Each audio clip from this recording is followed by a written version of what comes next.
ಮುಂದಿನ ತಿಂಗಳಿನಿಂದ ಇಂದಿರಾ ಕಿಟ್ ಯಾರಿಗೆ ಏನು ಸಿಗುತ್ತೆ ಸಂಪೂರ್ಣ ವಿವರ. ಕರ್ನಾಟಕ ರಾಜ್ಯದ ಬಡ ಕುಟುಂಬಗಳಿಗೆ ಆಹಾರ ಭದ್ರತೆ ನೀಡುವ ದಿಸೆಯಲ್ಲಿ ರಾಜ್ಯ ಸರ್ಕಾರ ಇನ್ಮುಂದೆ ಮಹತ್ವದ ಹೆಜ್ಜೆ ಇಟ್ಟಿದೆ. ಆಹಾರ ಸಚಿವ ಕೆಎಚ್ ಮುನಿಯಪ್ಪ ಅವರು ಮಾಧ್ಯಮಗಳ ಮುಂದೆ ಘೋಷಿಸಿದಂತೆ ಮುಂದಿನ ತಿಂಗಳಿನಿಂದ ಅನ್ನಭಾಗ್ಯ ಅಕ್ಕಿಯ ಜೊತೆಗೆ ಇಂದಿರಾ ಕಿಟ್ ಹೆಸರಿನ ಪೌಷ್ಟಿಕ ಆಹಾರ ಪ್ಯಾಕ್ ವಿತರಿಸಲಾಗಲಿದೆ. ಏನಿದೆ ಈ ಕಿಟ್ನಲ್ಲಿ, ಯಾರಿಗೆ ಸಿಗುತ್ತದೆ, ಎಷ್ಟು ಖರ್ಚಾಗುತ್ತದೆ, ಎಲ್ಲ ವಿವರ ತಿಳಿದುಕೊಳ್ಳಿ ಮುಂದೆ ನೋಡಿ. ಹಾಗಾದ್ರೆ ಈ ಇಂದಿರಾ ಕಿಟ್ನಲ್ಲಿ ನಿಖರವಾಗಿ ಏನ್ ಸಿಗುತ್ತದೆ? ಕಿಟ್ನಲ್ಲಿ 4 ಮುಖ್ಯ ವಸ್ತುಗಳಿವೆ. ತೊಗರಿಬೇಳೆ, ಸೂರ್ಯಕಾಂತಿ, ಅಡುಗೆ ಎಣ್ಣೆ, ಉಪ್ಪು ಹಾಗೂ ಸಕ್ಕರೆ.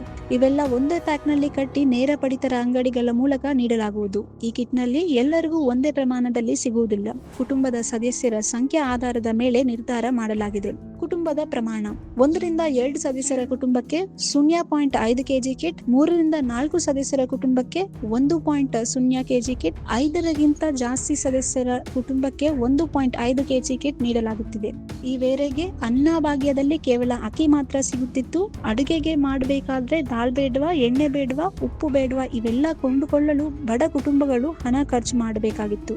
ಈ ಟೆಂಡರ್ ಮೌಲ್ಯ ಸುಮಾರು 6,000 ಕೋಟಿ ರೂಪಾಯಿ ಮತ್ತು ಈ ವಾರವೇ ಅರ್ಹ ಬಿಡದಾರರಿಗೆ ಗುತ್ತಿಗೆ ನೀಡಲಾಗುವುದು ಎಂದು ಸರ್ಕಾರ ಹೇಳಿದೆ.